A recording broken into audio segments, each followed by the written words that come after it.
નમસ્કાર દર્શક મિત્રો, સત્યમેવ જયતે લાઈવ ન્યૂઝમાં આપ સૌનું હાર્દિક સ્વાગત છે।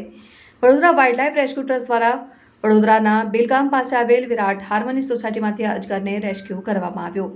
અમારી સંસ્થા વાઇલ્ડ લાઇફ રેસ્ક્યુ ટ્રસ્ટના પ્રેસિડેન્ટ અરવિંદભાઈ પવાર પર વડોદરા પાસે આવેલ બિલગામની વિરાટ હાર્મની સોસાયટીમાંથી સંજયભાઈનો ફોન આવ્યો કે તમારી સોસાયટીમાં એક અજગર આવી ગયો છે। આ ફોન આવતાની સાથે જ અમારી સંસ્થાના કાર્યકર કિરણભાઈ, અભિષેકભાઈ, દર્પણભાઈ, પિયુષભાઈ અને વડોદરા વન વિભાગના અધિકારી નીતિનભાઈ પટેલને લઈને ત્યાં પહોંચ્યા અને ત્યાં જોતા 5 ફૂટનો અજગર સોસાયટીમાં જોવા મળ્યો। અજગરને ભારે જહેમત બાદ સહી સલામત રીતે રેસ્ક્યુ કરીને વડોદરા વન વિભાગને સોંપવામાં આવ્યો। હું વાઇલ્ડ લાઇફ રેસ્ક્યુ ટ્રસ્ટમાંથી કિરણ કુમાર શર્મા વિરાટ હાર્મનીમાંથી જે બિલ પાસે આવેલ છે ત્યાંથી અમારા વાઇલ્ડ લાઇફ રેસ્ક્યુ ટ્રસ્ટના હેલ્પલાઇન નંબર પર કોલ આવ્યો હતો કે અહીંયા અજગર જેવું કંઈ જોવામાં મળ્યું છે અમારી બિલ્ડિંગના બેઝમેન્ટમાં। એટલે તત્કાલ ત્યાં રહેતા મારા જે મિત્ર છે દર્પણભાઈને ત્યાં મોકલ્યો તો એમણે જોયું કે પાયથન જ છે।